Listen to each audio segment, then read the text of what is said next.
अभी तक आप लोग चैप्टर नंबर 3 कर चुके हो, चैप्टर नंबर 4 पढ़ रहे थे। चैप्टर नंबर 4 के अंदर आप कंटेंट कर चुके हो 4.1, ये आपका ओके है। 4.1 के अंदर आपने सीखा था कि डिटर्मिनेंट कैसे सॉल्व करते हैं 2/2 में, 3/3 में। इसके अलावा 4.2 आपका डिडक्ट है, इस बार सिलेबस में है नहीं, ठीक है। बाई चांस सिलेबस में होगा तो देखेंगे, वरना चांस 0% है इसके। फिर हमने 4.3 किया था, ये आपका आउट ऑफ सिलेबस है, सिलेबस का टॉप नहीं है। इसके अलावा आपने 4.3 किया है, इसमें आपने एरिया ऑफ ए ट्रायंगल पढ़ा था, कोलिनियर पढ़ा था, लाइन ऑफ इक्वेशन पढ़ी थी आपने, ठीक है। एक्स की वैल्यू निकालना, के की वैल्यू निकालना सीखा था कोलिनियर कंडीशन पे, या एरिया दिया होता था तो एरिया दिया होता था तो उसको प्लस माइनस में ले लेते थे।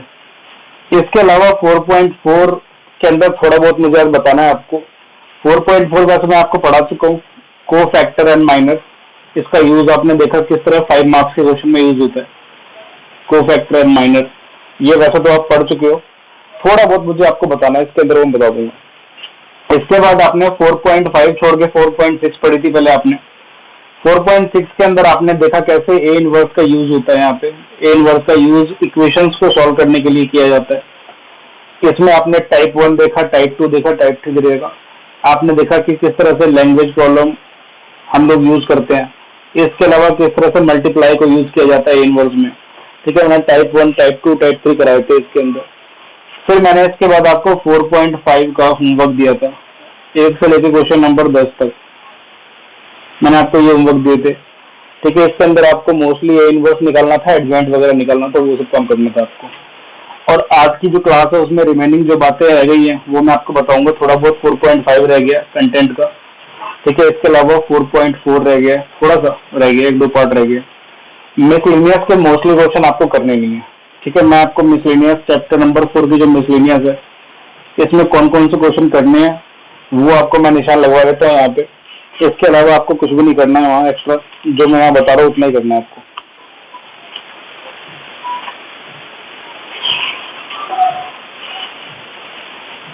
मिसलेनियस के अंदर जो क्वेश्चन करने हैं, ठीक है, ये क्वेश्चन आपके हैं क्वेश्चन नंबर 1, क्वेश्चन नंबर 3 भी रहे तो क्वेश्चन नंबर 2 नहीं करना, 3 नहीं करना,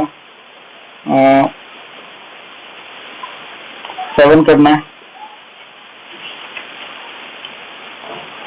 8 करना तो है, बट करना मत, जरूरी नहीं है 8 करना, ठीक है। इसके अलावा आप यहाँ पे क्वेश्चन नंबर 16 की तरफ ध्यान दे सकते हो और क्वेश्चन नंबर 19 की तरफ। ये 4 ही क्वेश्चन है जो आपको करने हैं मिसलेनियस के अंदर, बाकी कुछ नहीं करना है।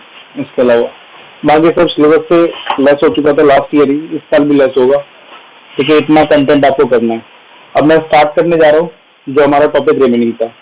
कुछ बच्चों ने कहा था 4.4 के अंदर कुछ एक डाउट्स है, मैं आपके 4.4 के पहले वो डाउट्स क्लियर करता हूँ, फिर 4.5 पे चलेंगे, ठीक है। एक बार सारे आ गए?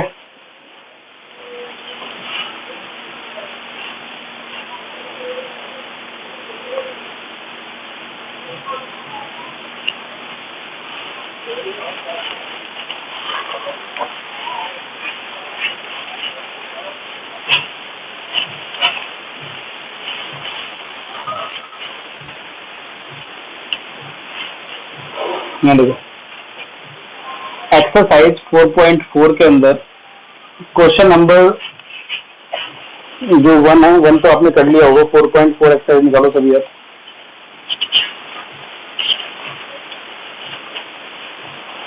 देखो 4.4 के अंदर क्वेश्चन नंबर 1 के अंदर पूछ रहा है आपसे कि माइनस निकालना है आपको। ये सब मैंने आपको सिखा रहा था, ये आप कर सकते हो। क्वेश्चन नंबर 2, ठीक है, इनके अंदर क्वेश्चन नंबर 1 और 2 के अंदर माइनर प्लस को फैक्टर आपसे पूछा जा रहा है, ये आपको आता है। क्वेश्चन नंबर 3 थोड़ा इंपॉर्टेंट है, ये मैं आपको करवा देता हूँ।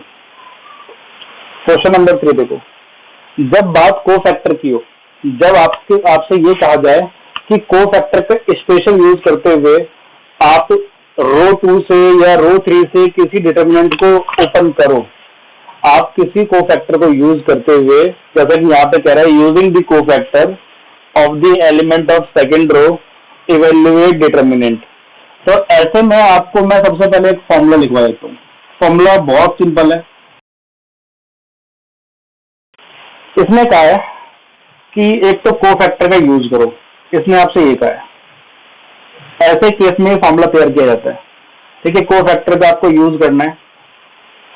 कोफैक्टर का यूज करने के साथ साथ इसने ये भी बताया है किस रो से आप ओपन करोगे, इसको रो 2 से ओपन करना है। तो सबसे पहले आपको एक फॉर्मूला तैयार करना होगा। फॉर्मूला मैं तैयार कर देता हूँ। मुझे बताओ रो 2 का डेल्टा ओपन कैसे होगा, ओपन करने का फॉर्मूला देखो। मुझे बताओ रो 2 का पहला एलिमेंट कौन होता है? पहला एलिमेंट होता है A21। सबको पता है रो 2 का पहला एलिमेंट क्या है? A21। इसको इसी के कोफैक्टर से मल्टीप्लाई कर दो। इसको क्या कर दो? इसी के कोफैक्टर से मल्टीप्लाई कर दो। यानी A21 का कोफैक्टर क्या होगा? Capital A. कैपिटल ए का मतलब कोफैक्टर ऑफ 21। फिर रो 2 का अगला एलिमेंट कौन होता है? रो 2 का अगला एलिमेंट होता है A22। इसको इसके कोफैक्टर से मल्टीप्लाई कर दो। सब जगह प्लस लगता रहेगा, उसमें कोई साइन चेंज नहीं होगा। ठीक है, कोफैक्टर का यूज आपने कर ही लिया तो साइन यहीं पे एडजस्ट हो गया। इसलिए A21 को किससे मल्टीप्लाई? उसके कोफैक्टर से, प्लस A22 को इसके कोफैक्टर से, प्लस A23 अगला एलिमेंट होता है रो 2 का, उसको अपने उसके खुद के कोफैक्टर से मल्टीप्लाई। इसका मतलब ऐसा काम कब करना है? जब क्वेश्चन आपसे दो बातें कहे। क्वेश्चन कहे कोफैक्टर का यूज करो, प्लस उसे रो 2 से ओपन करो, रो 3 से ओपन करो, वो बात की बात है। लेकिन कोफैक्टर का यूज करो और उसको किसी पर्टिकुलर रो से ओपन करो, तब आपको फॉर्मूला तैयार करना है। तो रो 2 से ओपन करने का तो मैंने आपको तरीका बता दिया। कोफैक्टर का यूज करते हुए रो 2 से कैसे ओपन करते हैं मैंने आप लोगों को एडवाइस भी दी पहले कि जब तक कहा ना जाए, स्पेशली मैं आपको पूरा चैप्टर ना पढ़ा दूं, तब तक आप रो 1 से ही ओपन करोगे। तो रो 2 से ओपन करने का मैंने आपको रास्ता बता दिया। करते वही सब कुछ, लेकिन रास्ता मैंने आपको बताया। देखो, इसके अलावा अगर कहता क्वेश्चन, जैसे इसको सॉल्व कर देता हूँ मैं पहले थोड़ा। इसका वैल्यू दिया हुआ है, वैल्यू दिया हुआ है, इसमें डेल्टा वैल्यू दिया हुआ है 538 और कितना दिया हुआ है 201। इसके अलावा है 123, ये वैल्यूज है। ठीक है, डेल्टा आपको दे रखा है। आप मुझे एक बात बताओ पहले, यहां पर सबसे पहले मुझे एलिमेंट A21 पता है, वो बिल्कुल पता है, 2 है।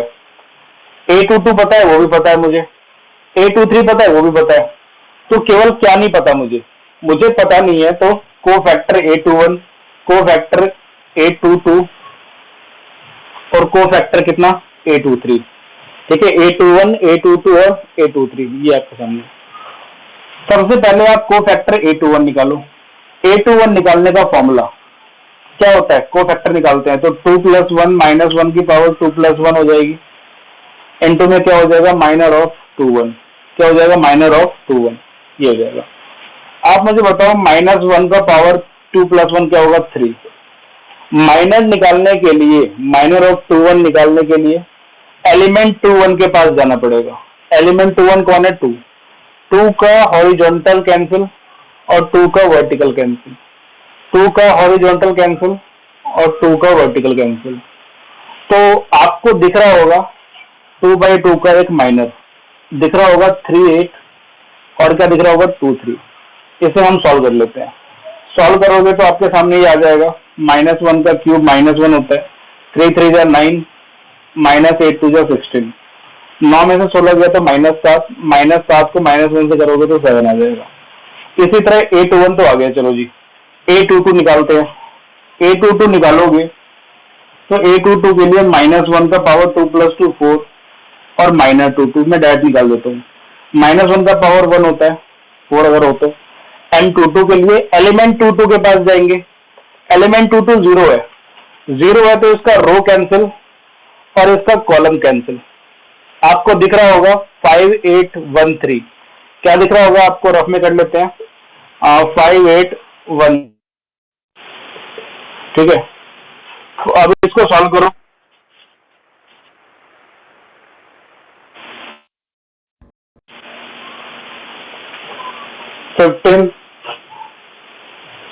-8 कितना हो जाएगा? 7। ठीक है, 15 - 8 7, तो -22 कितना आ गया? 7। अब आप मुझे बताओ 7 × 1 क्या होगा? 7। 7 × 1 7 हो गया। अब A22 भी आ गया। चलो, इसके बाद अगला क्या निकालेंगे? A23। A23 चाहिए होगा हमें, क्योंकि A23 की जरूरत है। -1 का पावर 2 + 3 कितना हो जाएगा 5। और किस माइनस की जरूरत पड़ेगी आपको? M23 की जरूरत पड़ेगी। के लिए एलिमेंट 23 के पास जाना पड़ेगा। एलिमेंट 23 इसे कहा जाता है, दूसरा रो तीसरा कॉलम। इसका कॉलम कैंसिल और इसका क्या कैंसिल? रो कैंसिल। कॉलम कैंसिल और रो कैंसिल एलिमेंट 23 का, जो कि 1 है। आपके पास बचा 5 3 1 2। 5 3 और 1 2 को अगर आप सॉल्व करते हो, 5 3 1 2 को अगर आप सॉल्व करते हो तो 5 2 जा 10, 10 - 3 कितना हो गया? 7। तो इसका मतलब M23 की वैल्यू 7 है, तो -1 की पावर 5 है तो -1 ही आएगा। M23 कितना है? 7। ये कितना आ जाएगा? -7। इसका मतलब आपने तीनों को फैक्टर निकाल लिए। अब उसने कहा है कि सेकंड रो से एक्सपेंड कर दो। सेकंड रो से एक्सपेंड करने का फॉर्मूला आपको पता है डेल्टा का। A21 चाहिए, A21 तो 2 है, वो फैक्टर 21 चाहिए, वो आपने निकाल लिया है, कितना है? 7 है। इसी तरह A22 चाहिए, वो 0 है। A22 का जो पार्ट है यहाँ पे कोफैक्टर का, वो 7 है। इसी तरह A23 चाहिए, वो 1 है, और ये आपका कोफैक्टर -7 आया था। तो 7 2 जा 14, -7 1 जा क्या आ जाएगा? -7। तो क्या आ जाएगा यहाँ पे? 7 इसकी वैल्यू है अगर आप रो 2 से सॉल्व करते हो। रो 1 से सॉल्व करोगे तो थोड़ा साइन का फर्क हो सकता है। तो मैं आपको एक बार ये सब कुछ बता चुका हूँ। इसके अलावा मैं आपको, अगर इसे रो 1 से सॉल्व करना होता तो फॉर्मूला क्या होता, आप घर पे करना, एक वैल्यू आएगी। अगर रो 3 से कहता है तो फॉर्मूला क्या लगाता है, मैं वो भी बता देता हूँ। उसके बाद क्वेश्चन नंबर 4 में भी ये करना है, वो भी बता देता हूँ। क्वेश्चन नंबर 4 के अंदर बताने से पहले, अगर इसे मान लो, इसे कहा जाता कि मुझे इसे एक्सपेंड करना है किससे? रो 3 से, तब आप डेल्टा का फॉर्मूला क्या लगाते हैं?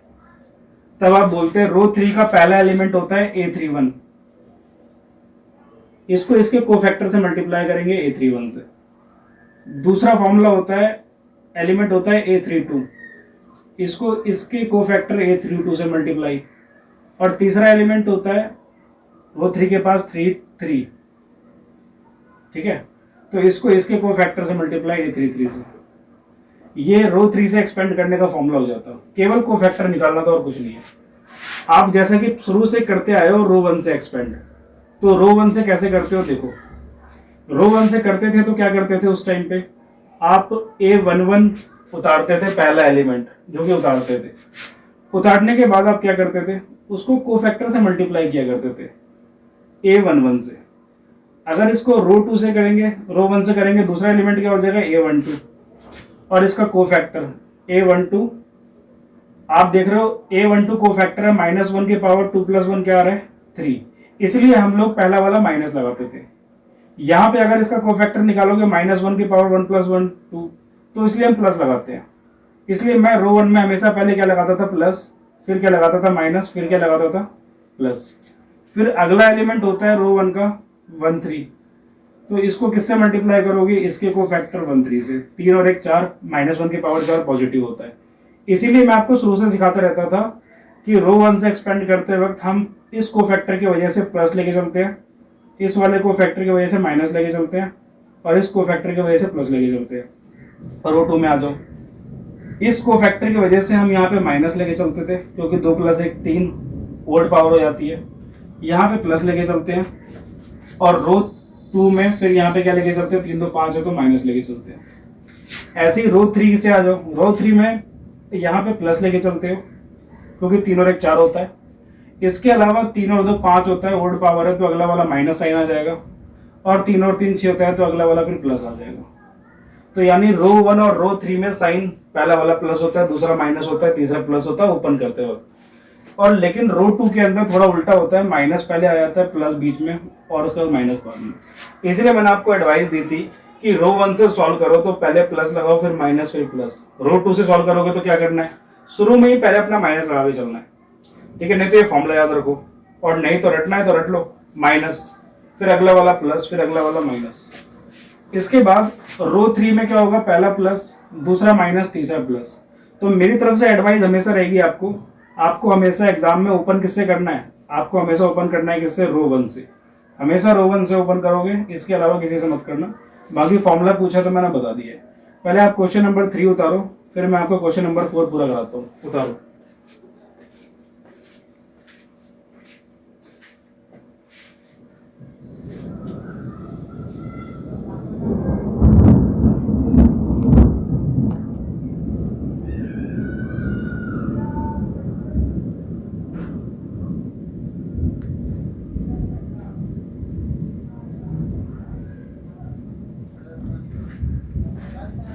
एग्जाम में मेंशन नहीं रहेगा, एग्जाम में ये मेंशन नहीं रहेगा कि आपको किस रो से ओपन करना है। वो तो यहाँ पे एक पर्टिकुलर नॉलेज देने के लिए आपको बोल दिया कि भाई रो 2 से करो, रो 3 से करो। एग्जाम में आपको मेंशन नहीं रहेगा, एग्जाम में आपके पास फ्रीडम है, इसलिए मैं एडवाइस दे रहा हूँ कि हमेशा रो 1 से ओपन करना। एग्जाम में मेंशन नहीं होता कुछ भी, बस नॉलेज के लिए। आपको जहाँ से फ्रीडम है वहाँ से, जहाँ से आसान लग रहा है वहाँ से करो ओपन, ठीक है। इसलिए एडवाइस हमेशा ये रहती है कि आप इसको रो 1 से ओपन करो।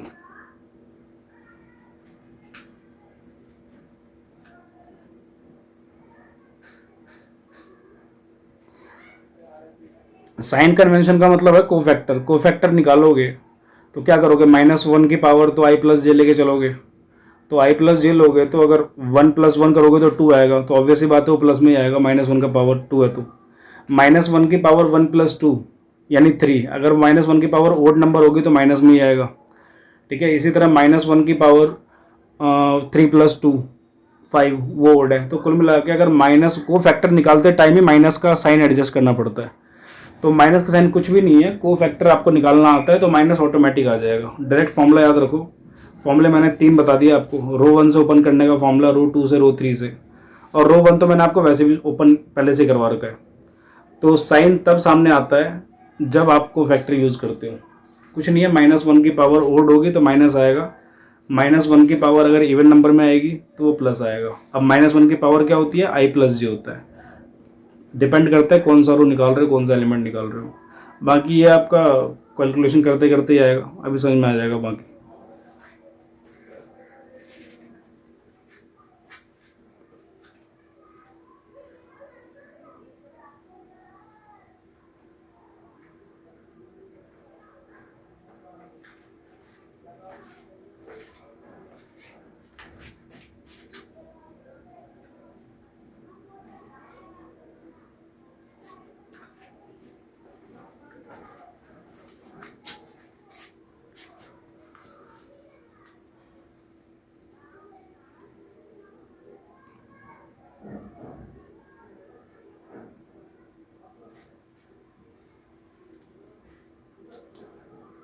ये उतार लेना तो बताना मुझे, ठीक है। मैं और डिटेल में बताऊंगा इसको, साइन के बारे में, कैसे कैसे साइन चेंज होते रहते हैं इनके।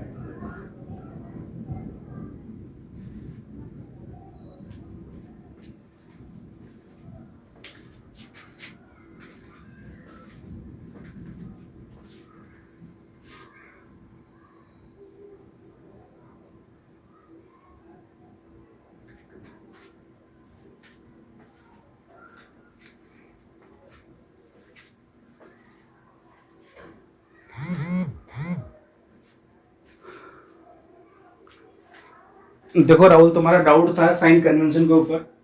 अब मैं 4th क्वेश्चन कराते टाइम साइन कन्वेंशन जरूर लूंगा, उससे पहले एक बार 3rd फिर से डिस्कस कर लेते हैं थोड़ा सा। जिस जिस बच्चे को साइन का समझ में नहीं आया है वो यहाँ देखे, मैं एक बार 3rd क्वेश्चन कर रहा हूँ, फिर से कर रहा हूँ 3rd क्वेश्चन, लेकिन इस तरीके से नहीं कर रहा, साइन कन्वेंशन के पॉइंट ऑफ व्यू से कर रहा हूँ। 3rd क्वेश्चन में एक बार आप साइन कन्वेंशन की तरफ फिर से देखो, मैं एक एक्सपेरिमेंट करने जा रहा हूँ, आपको इस बार पूरा समझ में आ जाएगा। आपके सामने एक डिटर्मिनेंट था 5 3 8, ठीक है, 201।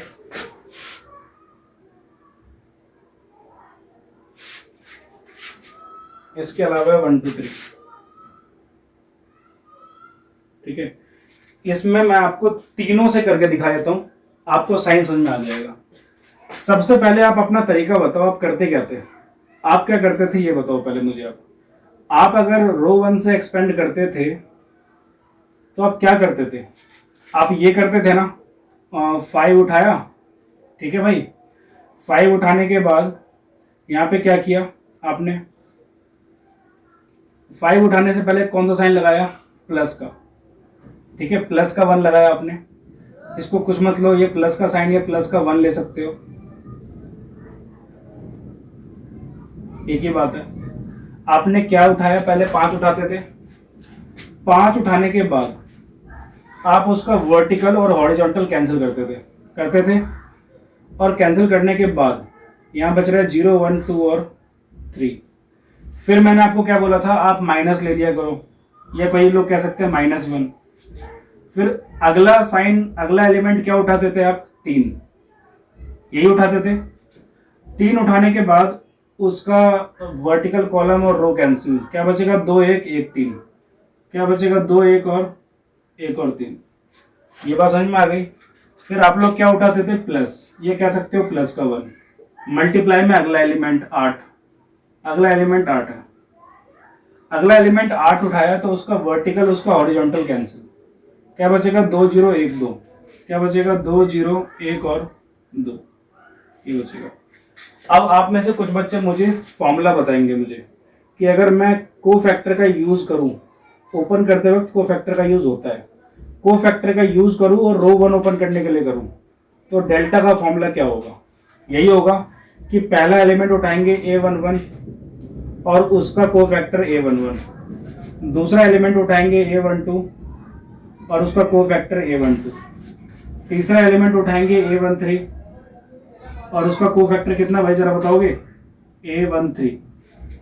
आप जरा मुझे बताओ यहाँ पे पहला एलिमेंट कौन है, पहला एलिमेंट A11 है, A11 कितना है, 5, क्या मैंने यहाँ 5 लिखा है, लिखा हुआ है।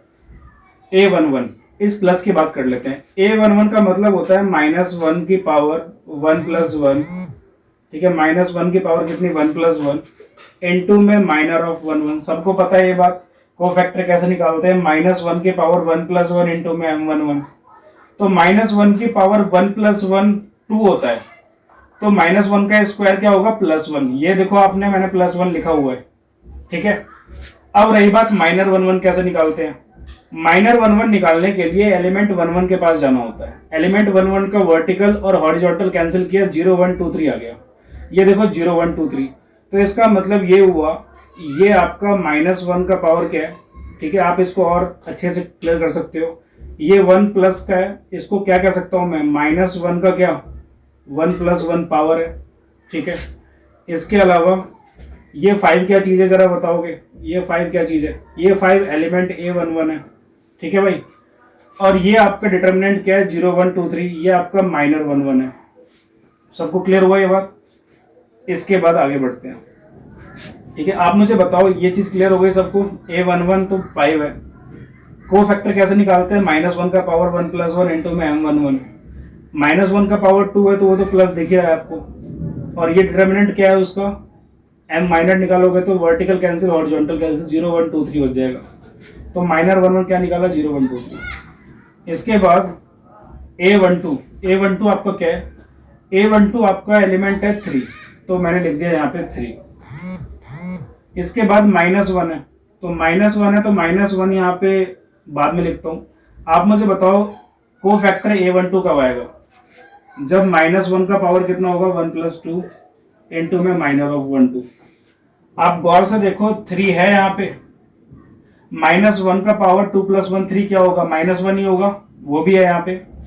माइनर 1 2 कैसे निकालेंगे, माइनर 1 2 निकालने के लिए आपको A12 के पास जाना है, उसका कॉलम और रो कैंसिल, 2 1 1 3 बच रहा है, इसका मतलब 2 1 1 3 इसका माइनर हुआ, तो मैंने तो वही बात लिखी थी।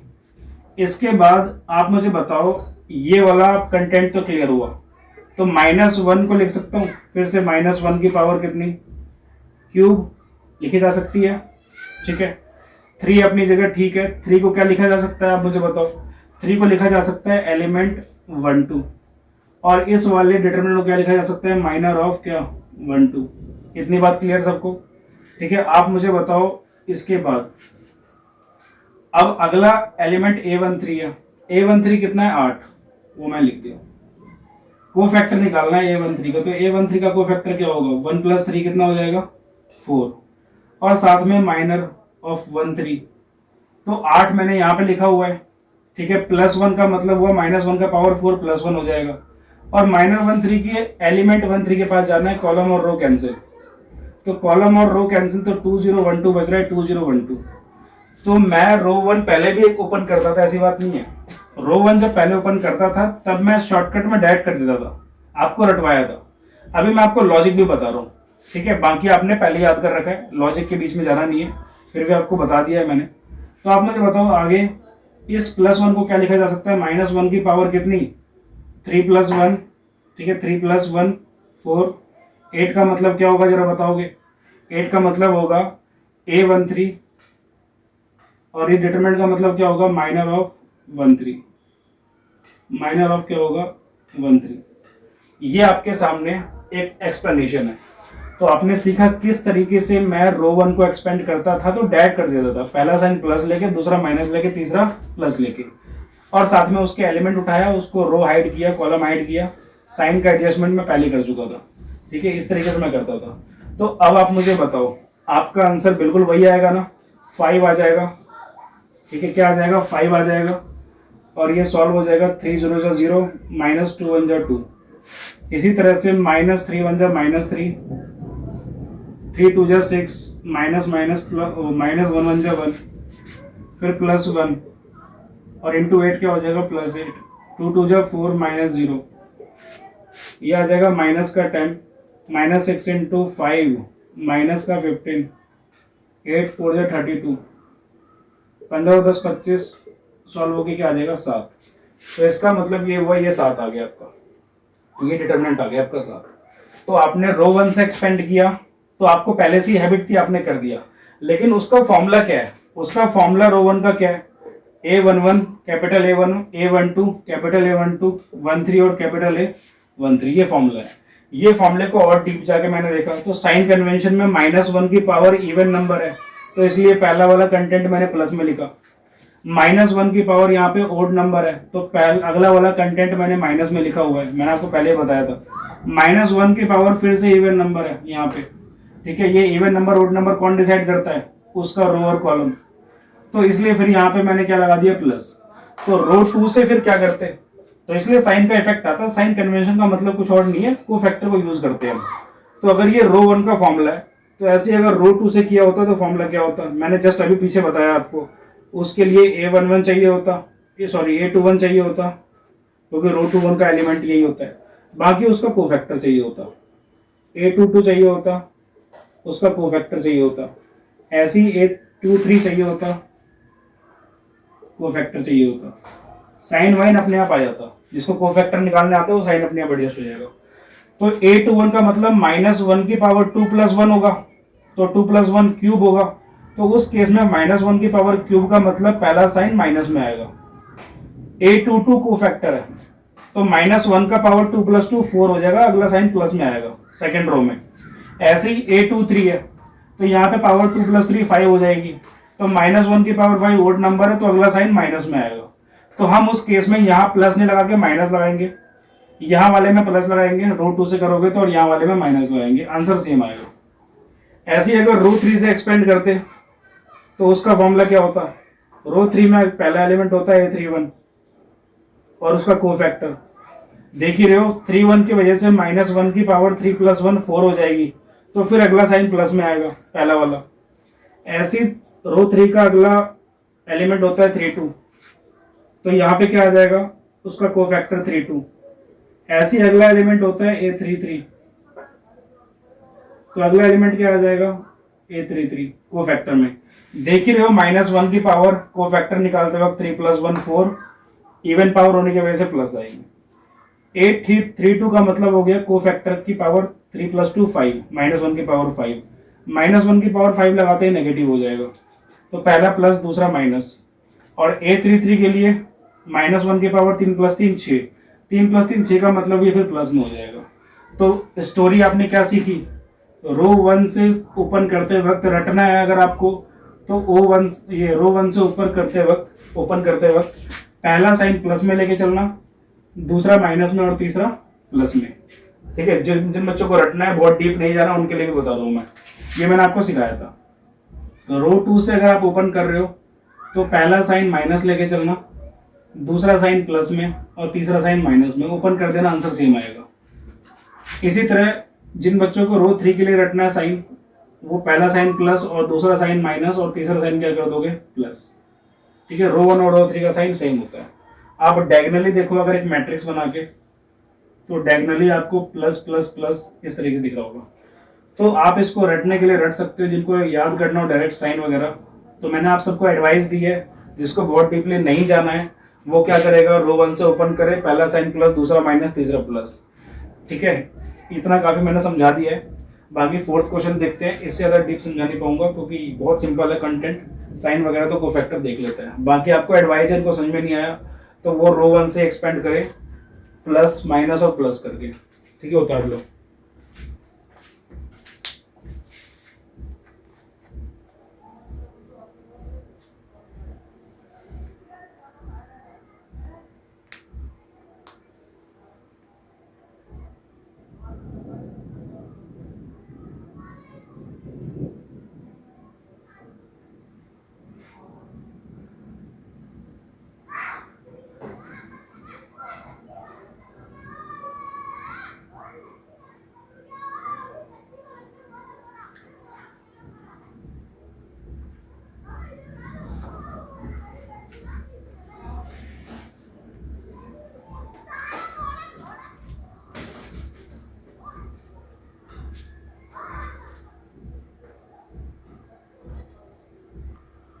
कोई नहीं राहुल, मैंने दोनों बातें बता दी है, ठीक है, लेकिन एडवाइस यही है, रो 1 से ओपन करना है और कोई दिक्कत नहीं है। बाकी स्कूल में क्या हो रहा है उसको छोड़ो, स्कूल वाले ऐसे ही है, हिसाब किताब इन लोग ऐसे ही रहता है, ये क्या बताते क्या नहीं बताते, सब उल्टा पुल्टा बताते रहते हैं। ठीक है, मैंने डीपली बता दिया आपको, ओपन भी करवाया है कि रो 1 में क्यों प्लस लिखता हूँ पहले, फिर माइनस लिखता हूँ, फिर प्लस। अगर रो 3 से ओपन करोगे तो भी प्लस लिखोगे, फिर अगला माइनस और फिर प्लस। और अगर रो 2 से करोगे तो पहला माइनस लिख देना, दूसरा एलिमेंट प्लस में, तीसरा माइनस में। ठीक है, और एडवाइस मेरी रो 1 की तरफ से ही है हमेशा। बाकी कैसे आया क्या है वो मैंने आपको बताया सबको। कॉपी हो जाए तो बताना मुझे।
आप जितने भी क्वेश्चन आएंगे मैं शॉर्टकट करूंगा, जो भी मैट्रिक्स आएगा उसमें अगर बोलेगा यहाँ से ओपन कर दो को फैक्टर करके, तो मैं साइन तो पहले से याद करवा रखा है मैंने आप लोगों को, तो आप डायरेक्ट ओपन कर देना।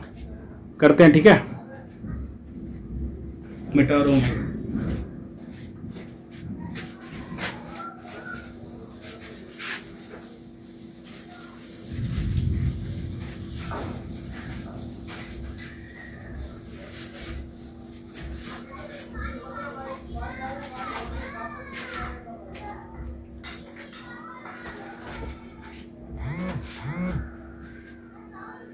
फोर्थ क्वेश्चन है, बोल रहा है को फैक्टर का यूज करो लेकिन इसको थर्ड कॉलम से सॉल्व करो।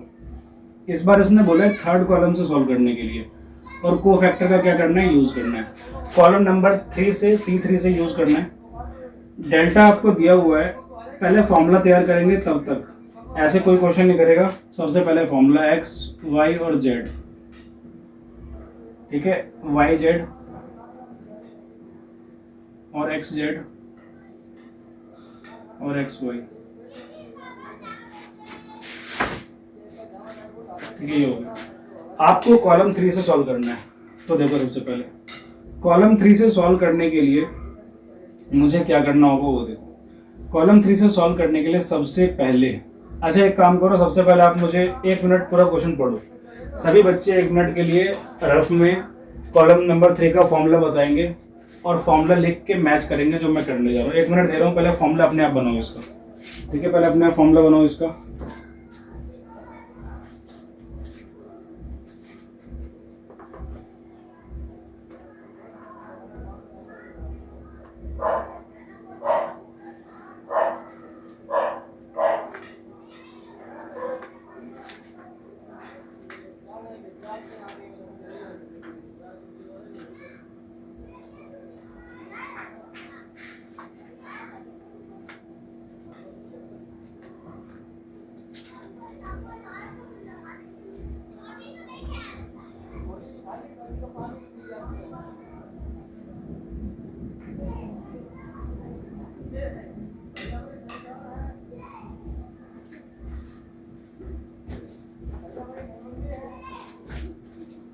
सबने बना लिया फॉर्मूला? जिन्होंने बनाया है मैच करेंगे, जिनका सही होगा मैच हो जाएगा।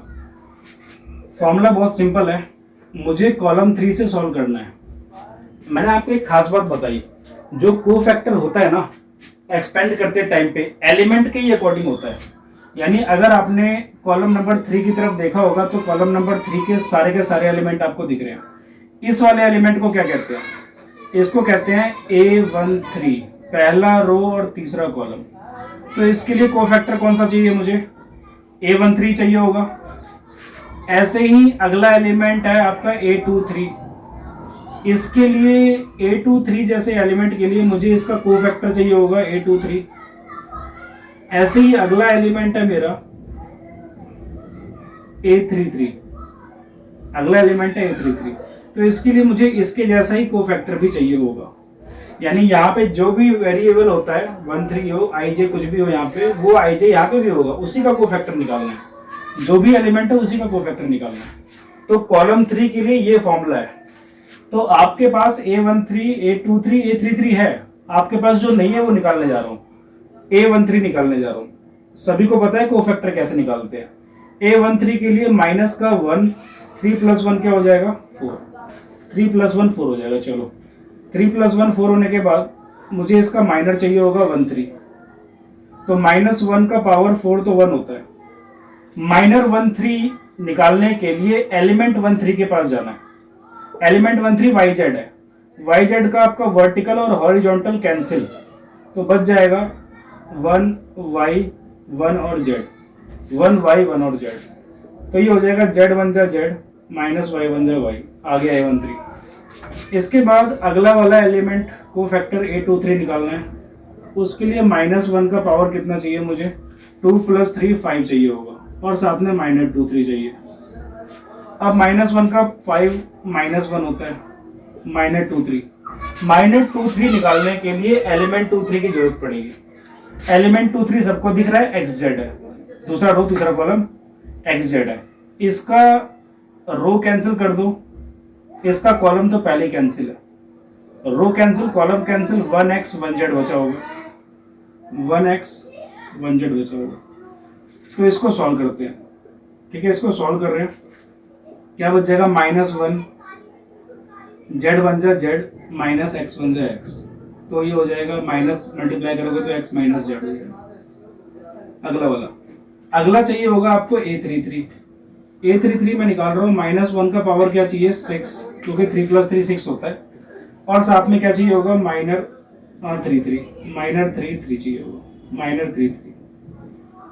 तो -1 का पावर 6 तो 1 होता है। -33 निकालने के लिए आपको एलिमेंट 33 के पास जाना है, जो कि XY है। उसका रो कैंसिल, उसका कॉलम कैंसिल, तो 1x 1y बचा होगा, 1x और 1y बचा होगा। क्रॉस मल्टीप्लाई करो, y 1 जा y माइनस x 1 जा x, 1 से मल्टीप्लाई होकर सेम आ जाएगा। आपने तीनों को फैक्टर निकाल लिए, साइन तो अपने आप एडजस्ट होता है, वो आपने देख ही लिया है, ठीक है? कुछ करना ही नहीं है। तो अब आपको लिखना है expand along column 3 by cofactor का यूज करते हुए। तो पहले कॉलम 3 का फॉर्मूला लिख देना आपसे। कॉलम 3 का फॉर्मूला है आपका, पहला एलिमेंट A13 है, तो उसका कोफैक्टर चाहिए होगा मल्टीप्लिकेशन में। अगला A23 है तो उसका कोफैक्टर चाहिए होगा A23। अगला A13 है, 2333 है तो उसका कोफैक्टर चाहिए होगा A33। A13 की वैल्यू YZ है। A13 कोफैक्टर के हिसाब से कितना है, Z माइनस का Y, प्लस A23 XZ है।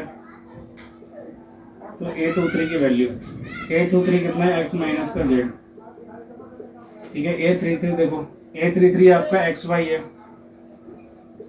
तो ये Y माइनस का क्या हो जाएगा, X, इसका कोफैक्टर। इसे आपको सॉल्व करना होगा। सॉल्व करने के बाद आपका एक आंसर आ जाएगा, ये आपके लिए छोड़ता हूँ मैं। सॉल्व करना होगा, आपका एक आंसर आ जाना चाहिए। ठीक है, वो आंसर आएगा आपका X minus y, y minus z और जेड माइनस एक्स। इसे आप सॉल्व करोगे, ठीक है, X माइनस वाई आ जाएगा, वाई माइनस जेड आ जाएगा और जेड माइनस का एक्स आ जाएगा। ये आपके लिए छोड़ता हूँ, इसे आप सॉल्व कर सकते हो। ठीक है, उतार लो। तो अगर मुझे कॉलम 3 की जगह कॉलम 2 से कहता तो उसके लिए मैं फॉर्मूला तैयार करता, कॉलम 1 से कहता तो उसके लिए तैयार करता। तो ठीक है, घर से आपको इसको कॉलम 1 के फॉर्मूले को लिख के लाना है और कॉलम 2 के फॉर्मूले को भी लिख के लाना है कि कॉलम 1 और 2 से करते तो क्या करते। ठीक है, ये आपका होमवर्क है। कोफैक्टर का यूज़ करते हुए कॉलम 1 और कॉलम 2 से करते तो हम क्या फॉर्मूला यूज़ करते हैं, उस फॉर्मूले को लिख के लाना है आपको। तो इस तरीके से मैंने आपको बताया। बाकी पेपर में आपसे कभी कंपलसरी फोर्स नहीं करेगा आपको कि इसी कॉलम से करना है, वहाँ पूरी फ्रीडम है। और मेरी तरफ से एडवाइस हमेशा की तरह यही है कि आपको हमेशा रो 1 से ही एक्सपेंड करना है।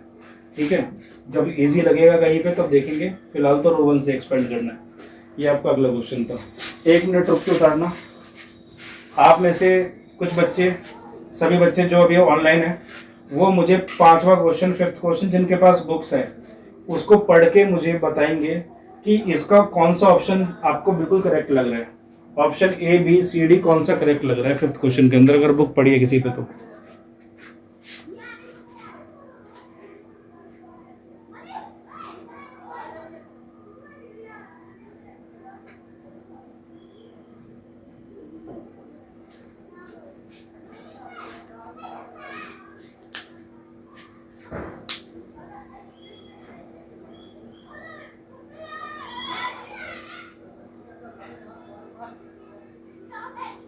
बुक की PDF मैंने भेज रखी है आप सबको।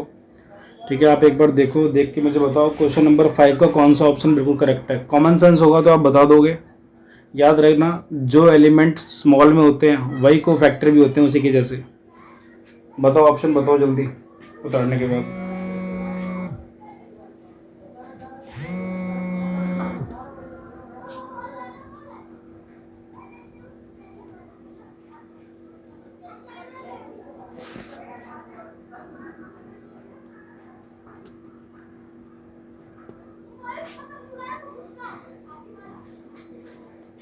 उतार लो। ठीक है राहुल, ऑप्शन डी होगा, क्योंकि जैसे जैसे उसके एलिमेंट्स है वैसे ही उसके पास कोफैक्टर भी है।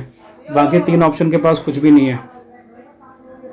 ठीक है, इसका ऑप्शन डी है, क्योंकि बाकी के 3 ऑप्शन में उस एलिमेंट के हिसाब से सारे कोफैक्टर उसके नहीं है, इसलिए। हाँ, इसका डी ऑप्शन है, बिल्कुल सही बताया आपने, डी ऑप्शन है।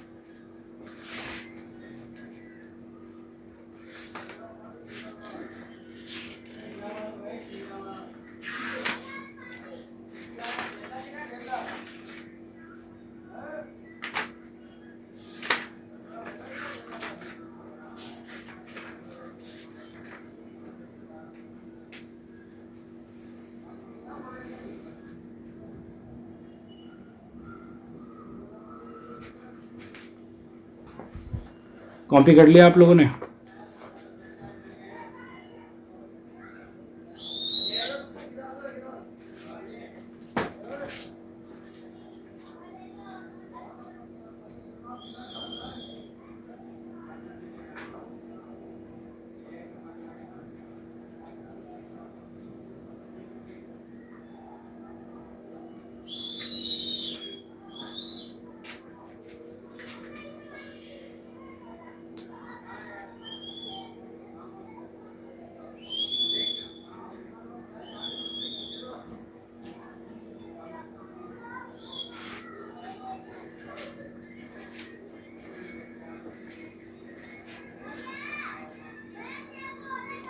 सबने कॉपी कर लिया? राहुल कॉपी हो गया?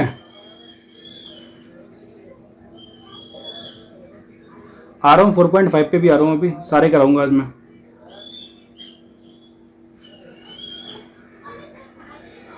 पहले एक बार कंटेंट पढ़ा दो फिर सारे करूँगा। सबसे पहले एक काम करो, मुझे ऑनलाइन अभी 3 बच्चे दिखा रहे हैं, 3 बच्चे शो हो रहे हैं कि ऑनलाइन 3 बच्चे हैं। एक बार आप सब अपने अपने नाम भेजो, इससे मुझे पता लग जाएगा कौन कौन वीडियो भी नहीं देख रहा है।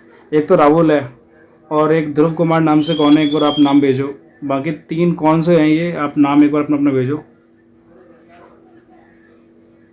फिर मैं देखता हूँ कौन कौन एब्सेंट है आज।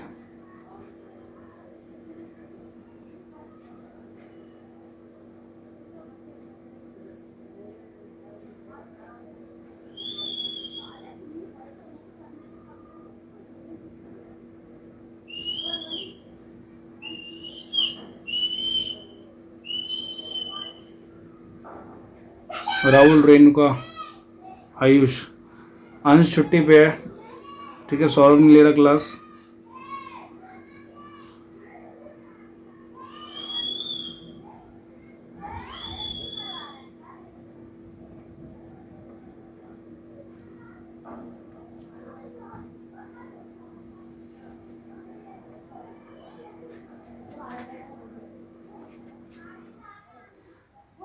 अब जिन्होंने क्लास नहीं लिया उनको अभी, जो भी ऑनलाइन नहीं है, मैं ये वीडियो प्राइवेट कर दूंगा। प्राइवेट करने के बाद वो देख भी नहीं पाएंगे।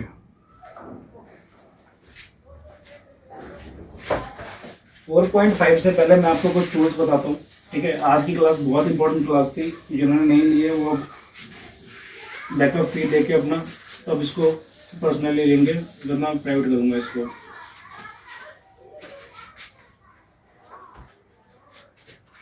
अब जो पढ़ाने जा रहा हूँ वो बहुत इंपॉर्टेंट है, 1 मार्क्स में आपकी हेल्प करेगा, ठीक है, शॉर्टकट निकालने में। Tools of determinant, tools of determinant, ये आप पढ़ने जा रहे हो, एक एक करके पढ़ते हैं। पहला वाला टूल्स, एग्जांपल भी दे दूंगा।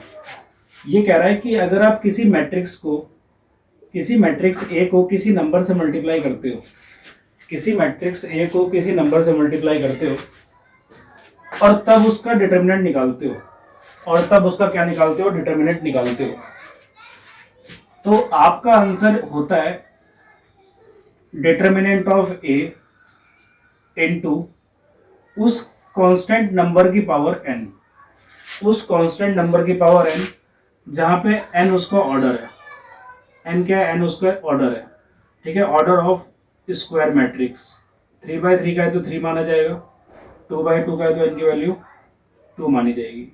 मैं जो भी कुछ पढ़ाऊंगा उसका एग्जाम्पल जरूर दूंगा मैं आपको। मैंने आपको बोला किसी मैट्रिक्स को अगर आप किसी नंबर से मल्टीप्लाई करते हो और तब उसका डिटर्मिनेंट निकालते हो, तो उसका आंसर भी वैसा ही कुछ होता है जैसा डिटर्मिनेंट ऑफ ए निकालने पे उस कांस्टेंट नंबर का पावर n रखने पे और दोनों को मल्टीप्लाई करने पे होता है। n उसका ऑर्डर है। इसके लिए हम बेटर एग्जांपल ले लें तो ज़्यादा अच्छा है। मान लो a की वैल्यू है 1 2, ठीक है, और 3 4, 1 2 और 3 और 4। आप मुझे बताओ, मैं इस a का क्या निकाल लेता हूँ, डिटर्मिनेंट, जो कि आराम से निकाल सकते हो। 1 2 3 4, पहले मैट्रिक्स बनता है उसके बाद डिटरमिनेंट निकालते हैं, तो वो आ जाएगा 4 1 जा 4, -3 2 जा 6, क्या आ जाएगा -2। चलो आ गया ये। तो मैं चाहता हूँ इस मैट्रिक्स को किसी नंबर से मल्टीप्लाई कर दूं, किसी नंबर से मल्टीप्लाई कर दूं। वो नंबर के की जगह कुछ मान लो, ठीक है, मान लेते हैं, मान लो लेट आप 5 से मल्टीप्लाई करते हो, 5 को किससे मल्टीप्लाई कर रहे हो, ए से। तो आंसर तो आप तुरंत बता सकते हो, आंसर आना चाहिए। के की वैल्यू आपने 5 मानी है, ऑर्डर 2/2 का है तो 5 की पावर 2, इनटू में डिटर्मिनेंट ऑफ है -2 है, तो आंसर आ जाना चाहिए 25 को -2 से मल्टीप्लाई करेंगे तो माइनस का 50 आंसर आना चाहिए। ये आंसर आ जाना चाहिए, देखते हैं आता है कि नहीं आता है, ठीक है। 5a जो है, 5a निकालो, पहले मैट्रिक्स बनाओ 5a का। a को 5 से मल्टीप्लाई किया जा रहा है, तो 1 5 जा क्या हो जाएगा 5, 5 2 जा 10, 15 और 5 4 जा 20। मैंने वो 5a नाम का मैट्रिक्स निकाल लिया। इसके जगह कोई भी नंबर हो सकता है, वो आप चेक कर सकते हो। अब ये कह रहा है कि जो मल्टीप्लाई किया है उसका डिटरमिनेंट निकालो आप, तो मैं 5a का एक बार डिटरमिनेंट निकाल के देखता हूँ। तो वो भी निकालना कोई बड़ी बात नहीं है, 5 10 15 और 20, ये काम 3/3 में भी एक्सपेरिमेंट कर सकते हो। 25 जा क्या होता है 100, आपको पता है, ठीक है। और 15 जा क्या होता है 150, आपको दिख रहा है क्या आ रहा है -50। तो मैंने आपको पहले ही बताया -50 आपका आने वाला है। तो इस -50 को कैसे एनालाइज कर सकते हैं, इस -50 को हम कैसे एनालाइज कर सकते हैं। देखो आपने क्या किया, 5a का क्या निकाला डिटर्मिनेंट, वो कितना आया -50। -50 को लिखा जा सकता है -2 इंटू में 25, ठीक है। -2 क्या चीज है एक बार बताओगे, -2 आपका है डिटर्मिनेंट ऑफ ए, तो इसके जगह डिटर्मिनेंट ऑफ ए लिख दिया। और 25 क्या चीज है भाई, 5 का स्क्वायर, तो 5 आपका के की वैल्यू थी, तो कह सकते हैं 5 का क्या आ गया स्क्वायर इंटू में determinant of A is the method of 5a का डिटर्मिनेंट। तो रिजल्ट क्या आया, अगर इस 5 की जगह पे रिजल्ट क्या बना जरा बता सकते हो। रिजल्ट ये बना, इस 5 की जगह अगर हम कोई भी नंबर मल्टीप्लाई करते हैं, मान लो थोड़ी देर के लिए 10 20 कुछ भी एनीथिंग, ठीक है, मान लिया के, तो उस के को a से मल्टीप्लाई करते तो क्या रिजल्ट आता, 5 की जगह के रख के देगा, तो यहाँ भी 5 की जगह क्या हो जाएगा के का स्क्वायर इंटू में क्या डिटर्मिनेंट ऑफ ए। जहां पे ये पावर 2 आपको क्या बता रहा है कि ये 2/2 का क्या है एक मैट्रिक्स है। तो यही तो मैं आपसे कह रहा था कि अगर आप किसी नंबर से उस मैट्रिक्स को मल्टीप्लाई करते हो और तब उसका डिटरमिनेंट निकालते हो, तो आंसर कुछ ऐसा ही आता है कि उस k की पावर n हो जाती है। n का मतलब जो भी ऑर्डर रहा हो, 3/3 या 2/2 का, ठीक है, 2 रहा हो या तो 3 रहा हो, और कुछ तो हो नहीं सकता क्योंकि स्क्वायर मैट्रिक्स होता है, उसी का डिटरमिनेंट निकाला जाता है। तो उस केस में वो multiplication determinant of A into के की पावर n के बराबर आता है। देख सकते हो k से मल्टीप्लाई किया तो k का स्क्वायर हो गया क्योंकि 2/2 का मैट्रिक्स था, इंटू डिटरमिनेंट ऑफ ए हो गया। यही बात मैंने आपको बताई थी। तो आप कोई भी नंबर आप निकाल सकते हो। एग्जाम में क्वेश्चन आया था, एग्जाम का एक क्वेश्चन है, वहां पे आपको डिटरमिनेंट ऑफ ए दिया हुआ था, ठीक है, वो दिया हुआ था 10, ऑर्डर दिया हुआ था 3/3 का। आपसे पूछ रहा था कि अगर हम वो मैट्रिक्स ए को 6 से मल्टीप्लाई करें, what is the value of 6a का डिटरमिनेंट, इसकी वैल्यू क्या होगी, ये आपसे पूछा जा रहा था। ये एग्जाम का क्वेश्चन है, आपसे पूछा जा रहा है कि 6a के डिटरमिनेंट की वैल्यू क्या होगी। तो आपने फॉर्मूला पढ़ा हुआ है, 6a का डिटरमिनेंट हो जाएगा 6 बाहर आ जाएगा, ऑर्डर 3/3 का है तो 6 की पावर 3 हो जाएगी, और इनटू में क्या हो जाएगा डिटरमिनेंट ऑफ k, 6 की पावर क्या हो जाएगी 3, क्योंकि पावर 3 होने का मतलब वो ऑर्डर से है। तो 6 से मल्टीप्लाई किया आपने 5 की जगह उस मैट्रिक्स को, तो 6 की पावर क्या हो जाएगी, 6 से मल्टीप्लाई करने पे 6 की पावर ऑर्डर, ऑर्डर कितना है 3, इनटू में क्या हो जाएगा डिटरमिनेंट ऑफ ए। 6 की पावर 3 क्या होता है 216, और डिटरमिनेंट ऑफ ए क्या है वो आपने निकाला नहीं, दिया हुआ है 10, तो आ जाएगा 2160, ये आंसर आ जाएगा। उतारो।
एक बार पूरा उतार लो फिर रिपीट करता हूँ।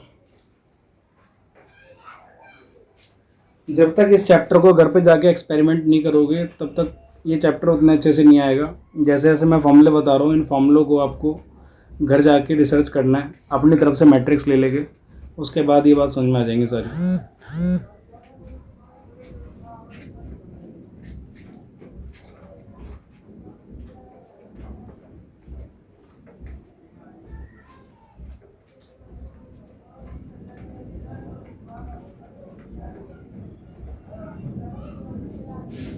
कॉपी हो जाए तो बताना, मैं एक दो एग्जांपल इसके ऊपर और दे सकता हूँ अभी।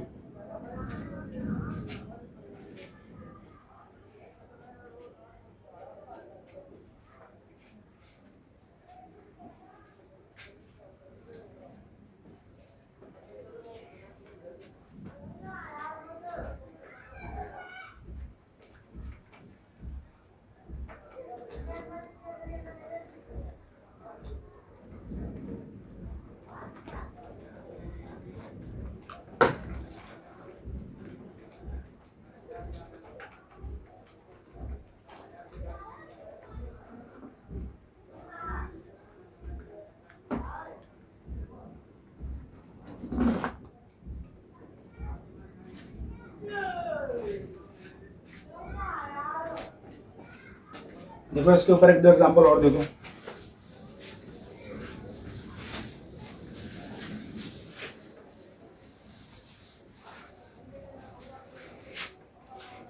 बहुत शॉर्टकट है। देखो, आप किसी नंबर से किसी मैट्रिक्स को मल्टीप्लाई करते हो, किसी नंबर से किसी मैट्रिक्स को मल्टीप्लाई करते हो, तो उस केस में क्या होता है कि वो नंबर मान लिया थोड़ी देर के लिए 10 है, ठीक है, और तब उसका डिटरमिनेंट निकालते हो, तो वो 10 अपनी पावर लेके बाहर आ जाएगा। पावर का मतलब उसका ऑर्डर है, जो भी उसका ऑर्डर रहा होगा, और वो मल्टीप्लाई होगा किससे, डिटरमिनेंट ऑफ ए से, दोनों की वैल्यू इक्वल होगी। इस पर हम एग्जांपल ले लेते हैं, ठीक है। मैं एग्जांपल सेट करता हूँ इसके ऊपर। मैं मान लिया एक मैट्रिक्स ले रहा हूँ फिर से, ठीक है, मैट्रिक्स ले लिया मैंने इस बार, और 1 6 6 1 ये मैट्रिक्स लिया मैंने आपके सामने। मुझे पता है कि इसका शॉर्टकट आंसर क्या आने वाला है। मैं चाह रहा हूँ कि इसका डिटरमिनेंट निकाल लूँ, जो कि आ रहा है 1 6 6 1। 1 1 जा 1, 6 6 जा क्या हो गया 36, क्या हो गया माइनस का 35, ठीक है। अब मैं चाह रहा हूँ कि मुझे ये पता लगाना है शॉर्टकट में कि 10a का डिटरमिनेंट क्या होगा, 10a का डिटरमिनेंट क्या होगा। तो वो कुछ नहीं करना है, पहले 10a नाम का एक मैट्रिक्स बनाओ। जब तक मैट्रिक्स नहीं बनता तब तक डिटरमिनेंट आता ही नहीं है। तो 10a नाम का एक मैट्रिक्स बना लेना। पहले कैसे बनाओगे, a को 10 से मल्टीप्लाई कर दो, a को 10 से मल्टीप्लाई कर दो तो क्या हो जाएगा, यहाँ पे 10 1 जा 10, 10 6 जा क्या हो जाएगा 60, 10 6 जा 60, 10 1 जा क्या हो जाएगा 10। ये आपके सामने एक मैट्रिक्स बन गया। इस मैट्रिक्स का क्या बनाना है आपको, डिटरमिनेंट। तो डिटरमिनेंट निकालना है तो यही निकाल लो। डिटरमिनेंट निकालने के लिए साइन प्रोड्यूस कर दो। 10 10 जा क्या हो जाएगा 100, 6 6 जा 36 3600, तो ये आ जाएगा माइनस का 35 100। ये तो एक लॉन्ग मेथड हो गया। मैं आपको इन दोनों में एक रिलेशन दिखाता हूँ, ठीक है। रिलेशन बहुत सिंपल है। अगर मैंने शॉर्टकट किया होता फॉर्मूले के अकॉर्डिंग, तो फॉर्मूले के अकॉर्डिंग क्या होता, देखो कि अगर मुझे 10a नाम के एक मैट्रिक्स की वैल्यू निकालनी है, मुझे एक मैट्रिक्स को जो कि a है उसको 10 से मल्टीप्लाई किया है, तो वो किसके इक्वल होगा ये निकालना है। तो मैंने फॉर्मूले में देखा जिससे मल्टीप्लाई करते हैं वो अपनी पावर को लेके बाहर आ जाता है। पावर का मतलब उसका ऑर्डर है। ऑर्डर कितने का है, 2/2 का है, तो यहाँ पे क्या लिख देंगे 2। तो साथ में वो किससे मल्टीप्लाई होता है, डिटरमिनेंट ऑफ ए से। तो 10 का स्क्वायर कितना होता है 100, और डिटरमिनेंट ऑफ ए की वैल्यू कितनी आई है -35। आंसर कितना आ रहा है माइनस का 3500। इसका मतलब ये हुआ कि एक लॉन्ग मेथड था जहां पर हमने 10a के डिटरमिनेंट की वैल्यू निकालनी चाहिए, तो वो -3500 आई। लेकिन उसके लिए इतना कुछ करने की जरूरत नहीं थी, आप इससे बिना इसके भी निकाल सकते थे। आपने देखा 10a का डिटरमिनेंट है, ठीक है, उसको हमने शॉर्टकट तरीके से भी निकाल सकते हैं। वो 10 कांस्टेंट नंबर बाहर आ जाएगा अपनी पावर लेके, पावर का मतलब ऑर्डर है, और मल्टीप्लाई किससे होगा, डिटरमिनेंट ऑफ ए से। डिटरमिनेंट ऑफ ए की जरूरत पड़ेगी बस आपको, और उस नंबर की जरूरत पड़ेगी जिससे आपने निकाला है। ऐसे ही मैं आपसे क्वेश्चन पूछता हूँ, और यहाँ पे अगर आपको कहा जाए डिटर्मिनेंट ऑफ ए 5 है और ऑर्डर कितने का है 3 का, तो आप मुझे ये बताओ कि उस केस में 8a की वैल्यू क्या होगी, 8a की डिटर्मिनेंट की वैल्यू क्या होगी। तो आप कुछ नहीं करोगे, 8 से मल्टीप्लाई किया है तो 8 अपनी पावर लेके बाहर आ जाएगा, पावर का मतलब ऑर्डर 3, और वो मल्टीप्लाई होगा किससे, डिटर्मिनेंट ऑफ ए से। तो 8 का क्यूब होता है 512, ठीक है, 8 का क्यूब क्या होता है 512, इनटू में डिटर्मिनेंट ऑफ ए की वैल्यू कितनी है 5, तो जो भी कुछ आएगा 2560 वो इसकी वैल्यू हो जाएगी यहाँ पे। तो कुछ करना नहीं है इसमें, आपको ये याद रखना है कि अगर आप किसी मैट्रिक्स को उस नंबर से मल्टीप्लाई करते हो तो एक आंसर आता होगा। जैसे कि यहाँ 3500 आया है, किस नंबर से मल्टीप्लाई किया है, 10 से मल्टीप्लाई किया, तो वो इक्वल होता है किसके, उस नंबर की पावर इनटू में डिटर्मिनेंट ऑफ ए के। उस नंबर की पावर कितनी, n, n का मतलब क्या हो गया, ऑर्डर। बाकी समय के साथ सीखते जाओगे जब ऑफलाइन आऊंगा, अभी के लिए तो मैं इतना ही कर सकता हूँ, ठीक है। ये आपका फर्स्ट केस था, एक बार उतार लो जल्दी जल्दी से, इसके बाद मैं सेकंड थर्ड फोर्थ टूल पे आता हूँ।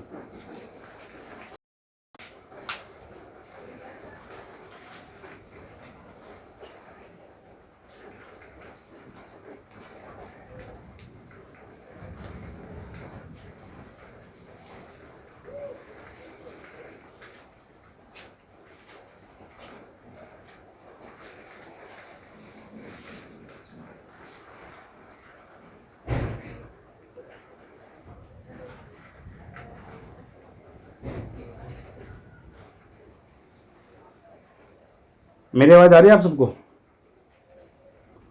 कमेंट करके बताओ अगर मेरी आवाज आ रही है। नेट चला गया इसलिए कह रहा हूँ, नेट चला गया था बीच में अभी।